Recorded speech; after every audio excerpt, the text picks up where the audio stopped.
won a close one over the weekend, but now it's time for Bedlam. What will it take to keep the streaking Sooners close and maybe even score an upset? From the Dodge Sports Desk, I'm Jenny Carlson, and this is OSU Basketball with Andrea Cohen.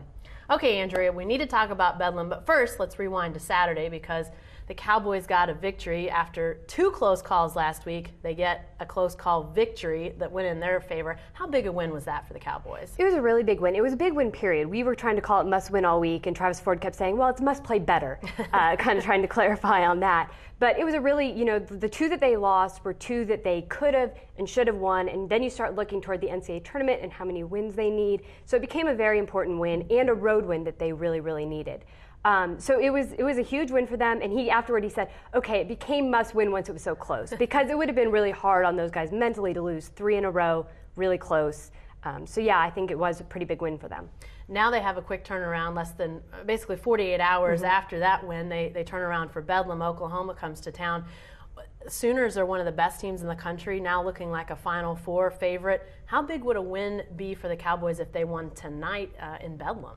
It would be huge, again, mostly because we're talking about NCAA tournament, and you're kind of trying to check off these wins that you need. They got, the road win was last week. You need some wins over ranked opponents. This is a prime opportunity to get one, and OU's playing so well right now that it would be a huge confidence thing as well.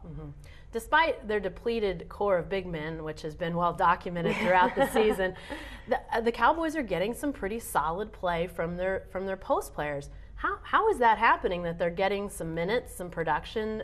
How are they making that work? The biggest thing is that Ford he has these funny characters as his big men that he's just constantly trying to get in their heads, he was saying yesterday. It's like he's trying to get them right to play, get them focused. When Marshall Moses is focused, he can be very good. He had career-high 18 points, 10 rebounds in Nebraska. He was the biggest guy on the floor in that game, which is very unusual because he's not that big.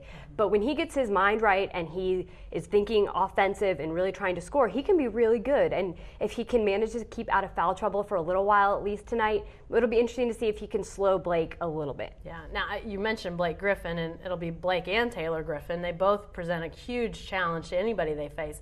What are the post players for the Cowboys going to need to do tonight? What sort of benchmarks do you see them needing to reach for the Cowboys to stand a chance to beat the Sooners tonight?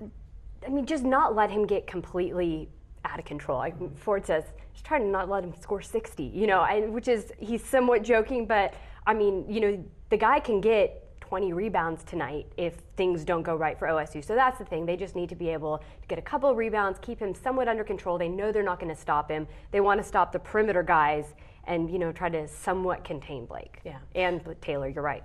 We need to go from inside to outside and talk about Keaton Page, because he is playing phenomenally, playing a lot more minutes. Talk a bit about Keaton and his continued production for the Cowboys. Keaton's his role has kind of expanded more and more, and especially in the Nebraska game, the starter, Byron Eaton, who's a senior, struggled a little bit and sat on the bench during a lot of the crunch minutes, and he had Keaton Page in there, and he did a really nice job. He scored some big points for them, had some nice passes, did a really good job kind of keeping his composure in, a road game when you're a freshman and it's kind of an overwhelming experience. But he hit that huge shot at Baylor, and then against Nebraska, Byron Eaton sat on the bench for almost the last 5 minutes of regulation, came in the last 45 seconds, and then all of overtime until the final minute, which is really kind of surprising, but he was just getting a little bit out of control, turning the ball over in the lane, and Ford just wanted to settle him down. And Keaton Page has been coming in and doing a really nice job for them.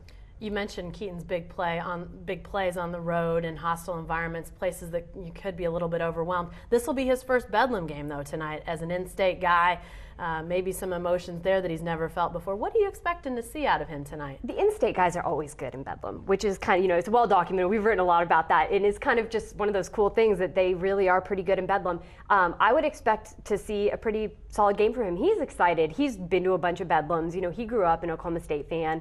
We were talking about which Bedlams were his favorite yesterday, and he has, 2 or 3, that he can really remember. So I think it's a big deal to him. And he seems to play well when he's, excited for a game. It doesn't seem to hamper him when he's nervous. Yeah. So. All right. Well, Andrea will be in Stillwater tonight, and she will continue providing in-depth coverage of the Cowboys each and every game the rest of the season. To follow all the news and analysis, stay with the best coverage team anywhere at newsok.com and every day in the Oklahoman.